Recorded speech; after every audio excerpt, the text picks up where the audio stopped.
नमस्कार दोस्तों, इस वक्त पूरे देश में आंखों का संक्रमण तेजी से फैल रहा है और इसके कारण अनेक लोग परेशान हो रहे हैं। तो अनेक पत्रकारों ने आग्रह किया था कि आप ऐसा एक लेख लिख दीजिए, आर्टिकल लिख दीजिए जिसमें आंख आने पर हम क्या घरेलू उपचार कर सकते हैं, उससे नागरिकों को अवगत करा सकें। तो मैंने ये आर्टिकल लिखा था, लेकिन यूट्यूब के माध्यम से आप लोगों के बीच में भी लेकर आ रहा हूँ। तो देखिए, सबसे पहले तो आपको जानना जरूरी है कि आंखें हमारी क्यों आती है।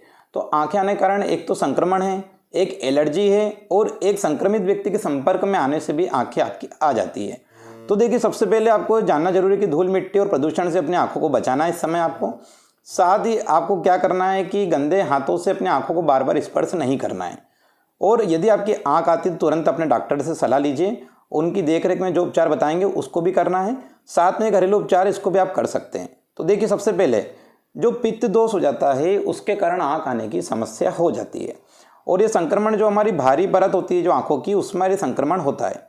इसमें हमारी आंखें लाल हो जाती है, इसको पिंक आई भी बोलते हैं। ठीक है, चिपचिपी कीचड़ युक्त आंखें हो जाती है और ऐसा लगता है जैसे बाल चुभ रहे हैं, इस तरह की समस्या होती है और बहुत तकलीफ होती है इसमें। तो एलर्जी और संक्रमण के कारण ये हो जाती है और इससे हम कैसे बच सकते हैं उसके बारे में आपको आगे मैं और जानकारी दे रहा हूँ। तो देखिए, कई बार क्या होता है, इम्यूनिटी सिस्टम जिसका कमज़ोर होता है उस व्यक्ति में इसकी संभावना ज़्यादा होती है संक्रमण होने की। अब साफ सफाई पे ध्यान नहीं दे रहे हैं, गंदे हाथों से आंखों को रगड़ रहे हैं और ऐसे व्यक्ति का तौलिया या रुमाल इस्तेमाल कर रहे हैं जो संक्रमित है, तो निश्चित तौर पे आपकी आंखों में संक्रमण होगा। यदि आपके आंखों को संक्रमण से बचाना है तो आपको ये डाइट का पालन करना पड़ेगा। विटामिन ए, विटामिन B2 और विटामिन C युक्त पदार्थों को अपने भोजन में आपको शामिल करना है। विटामिन के लिए आप क्या कर सकते हैं, दूध से बने जो पदार्थ होते हैं, खाद्य पदार्थ, टमाटर, हरी पत्तेदार सब्जियां, आम, पपीता, बादाम और केले का सेवन आप कर सकते हैं। ये आपके लिए बहुत फ़ायदेमंद होगा। साथ ही विटामिन C के लिए क्या करना, आपको आंवला है, संतरा है और जो खट्टे फल होते हैं उनका आप सेवन कर सकते हैं। और कभी भी अपने हाथों को बिना धोए आंखों पर आपको नहीं छूना है इस समय। एक और महत्वपूर्ण जानकारी की गुलाब जल बहुत ज़्यादा कारगर होता है, आप सभी जानते हैं आँखों के लिए, और इसमें संक्रमण से बचाने के तत्व होते हैं। ये क्या होता है कि अपनी आंखों को ठंडक भी देगा और आंखों में यदि किसी तरह का संक्रमण हो गया है तो उसको आपको मुक्ति देने में भी कारगर सिद्ध होगा। अब उसके बाद आती है ठंडी सिकाई में हमको क्या करना है कि सबसे पहले तो कोई कॉटन का कपड़ा ले लें, उसके अंदर बर्फ़ के टुकड़े डाल लीजिए और आपको ध्यान रखना आपको सर्दी वगैरह ना हो। यदि सर्दी वगैरह है तो फिर आपको ये उपाय नहीं करना है। और उसके बाद आपकी आंखों पर 5 से 10 मिनट इसकी सिकाई करना आपको। इससे भी आपके आंखों में जो सूजन हो गई है संक्रमण के कारण, उससे आपको बहुत राहत मिलेगी। अब मैं जो उपायों की बात करता तो पहला उपाय है, मैं आपको इसे 10 महत्वपूर्ण उपाय बता रहा हूँ। उसमें पहला उपाय है कि 1 कप आप पानी ले लीजिए, उसमें आधा चम्मच जो है नमक आपको डालकर उबालें। मतलब क्या करना, आपको 1 कप साफ पानी लेना है, उसमें आधा चम्मच नमक डालकर उबालें। फिर उसको ठंडे होने के बाद क्या करना है, ड्रॉपर जो होता है उससे आंखों में 2 बूंद, एक आंख में फिर दूसरी आंख में 2 बूंद डालना है। आंखों के संक्रमण क्या होता है, एक आंख में पहले संक्रमण होता है, फिर उससे दूसरी आंख में भी संक्रमण चला जाता है। दूसरा उपाय, हमको क्या करना है, 1/4 चम्मच शहद लेना है, फिर 1/4 कप साफ पानी लेना है और 1 चुटकी नमक लेना है। फिर इसमें क्या करना है, शहद नमक को साफ पानी में अच्छी तरह से मिला लेना है और फिर इसको भी पानी जब मिल जाए, पूरी तरह से घुल जाए, तो उसको भी ड्रॉपर के माध्यम से 2-2 बूंद अपनी आंखों में डाल सकते हैं। तो ये भी आपके लिए बहुत फ़ायदेमंद होगा। तीसरा उपाय, जो गुनगुना दूध होता है उसमें शहद के अच्छी प्रकार से मिला लीजिए। शहद की 2-4 बूंदें उसमें डाल लीजिए और उसको मिला लीजिए। फिर उसको 2-3 बूंदों को आंखों में डालना है। थोड़ा सा 1 चम्मच शहद भी आप उसमें मिला सकते हैं, लेकिन आपको ध्यान रखना है 1 कप दूध से ज़्यादा ना हो। फिर चौथा उपाय क्या है, एलोवेरा जो होता है वो बहुत ज़्यादा महत्वपूर्ण होता है। उसका जेल निकाल लीजिए और ताज़ा होना चाहिए, इसका ध्यान रखिए। और उसको भी पानी में अच्छी तरह मिला लीजिए, फिर ड्रॉपर के माध्यम से आंखों में आप उसको डाल सकते हैं। ये बहुत ज़्यादा आपको फ़ायदा करेगा। अब बात आती है 5वें उपाय की। 5वें में हम क्या कर रहे हैं, 1 कप पानी में 1 चम्मच बोरिक एसिड आता है, उसको मिला लेंगे। ये आंखों को संक्रमण से बचाने में आपकी बहुत मदद करेगा और इससे आपको आंखों को धोना है, ये डालना नहीं, ध्यान रखिए। अगर ड्रॉपर के माध्यम से डालना होगा तो हमने पूरा बताया है ऊपर।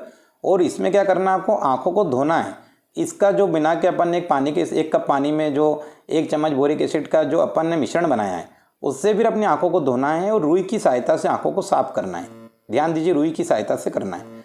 छठा उपाय, 1 कप अपन ने क्या कर लिया, गर्म पानी ले लिया, उसमें 2 चम्मच सूखे गेंदे के फूल मिला लिए और ठंडा होने तक उसको अच्छी तरह मिला लीजिए। और इस प्रकार का जो पानी हमारा तैयार हो गया है उससे आँखों को धोना है। ये भी आँखों को धोना है, डालना नहीं है। डालने वाले उपाय ऊपर मैंने आपको बता दिए हैं, ये अलग उपाय हैं, तो बिल्कुल ध्यान से सुनिए। और इसलिए मैंने लिखित में भी आपके सामने स्क्रीन पे चल रहा है कि यदि आप सुन नहीं पाए हैं तो जो लिखा हुआ उसको पढ़ लीजिएगा। और फिर इसके गर्म होने तक इसको जो साफ़ कपड़ा उसमें डालकर और इसकी गर्म सिकाई भी हम कर सकते हैं। किसकी? इसी पानी की। इसको गर्म करके फिर ठंडा होने तक फिर आँखों के ऊपर हम छींटे डाल सकते हैं, उससे आँखों को धो सकते हैं और इस पानी से सिकाई भी कर सकते हैं।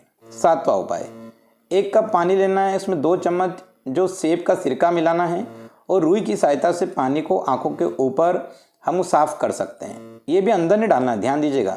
7वें उपाय में भी क्या कर रहे हैं, आँखों को साफ़ कर रहे हैं सेब का सिरका मिलाए हुए पानी से। एक एक उपाय बहुत महत्वपूर्ण है और इसको आपको बिल्कुल जैसा लिखा वैसा ही इस्तेमाल करना है। अब देखिए त्रिफला बहुत गुणकारी होता है, बहुत लाभदायक होता है और अमृत के समान है। तो प्रतिदिन यदि हम त्रिफला पानी के साथ आँखों को धोएंगे, ये भी धोना है, डालना नहीं है, आँखों को धोएंगे तो आँखों की ज्योति भी बढ़ती है और आँखों के रोग भी नहीं होते हैं। फिर एक फिटकरी का एक जो अपन ने डिल्ला ले लिया या ढेला ले लिया, जिसको अपन नॉर्मल सा एक फिटकरी का टुकड़ा जिसको बोलते हैं सामान्य भाषा में, उसको पानी में डुबोकर फिर उसके ऊपर जो पानी रहता है उसको आँखों के ऊपर टपकाएं। इसकी बूंद बूंद टपकेगी ऑटोमेटिक। अगर फिटकरी का टुकड़ा है उसको पानी में रखा था फिर उसको निकालेंगे तो उसमें जो बूंद टपकती है, यदि उसको आँखों के ऊपर आप रखेंगे और उस बूंद को टपकाएंगे तो क्या होगा कि उससे भी आपके संक्रमण आपको लाभ मिलेगा। 10वां उपाय, national centre for biotechnology information की जो वेबसाइट है, इनमें एक शोध हुआ था, उसमें टी बैग को भी संक्रमण से बचाने वाला उपाय बताया है। इसमें हमको क्या करना है, टी बैग को ले लेना है, उसको पानी में उबाल लेना है, फिर इसे ठंडा होने तक रख दें और जब ठंडा हो जाए तो आँखों के ऊपर 10 मिनट तक इसको रखना है। इससे भी आपको बहुत राहत मिलेगी। तो 10 उपाय मैंने आपको बताए हैं। इसके संबंधित कोई भी जानकारी आपको चाहिए हो तो आप मुझे फ़ोन कर सकते हैं। डिस्क्रिप्शन में मेरा नंबर मैं आपको डाल रहा हूँ, लेकिन ध्यान दीजिए उपायों को वैसा ही करना है जैसा लिखा गया है। मर्जी से कुछ भी नहीं करना है। डाइट का भी ध्यान रखिए, संक्रमण से बचिए और डॉक्टरों की सलाह आपको आवश्यक रूप से लेना है। यदि संक्रमण हो गया है तो तुरंत उनके पास पहुँचे। घरेलू उपचार कब करना है, जब आपको डॉक्टर का उपाय के साथ साथ में घरेलू उपचार आप कर सकते हैं। ध्यान दीजिएगा, पूर्व में यदि आपकी आंखों में कोई बीमारी है, गंभीर रोग है, मोतियाबिंद है, तो इन उपचारों को करने के पहले आपके आयुर्वेद के जो डॉक्टर हैं, जो प्राकृतिक चिकित्सा के डॉक्टर हैं, उनकी सलाह लेना आवश्यक है। धन्यवाद।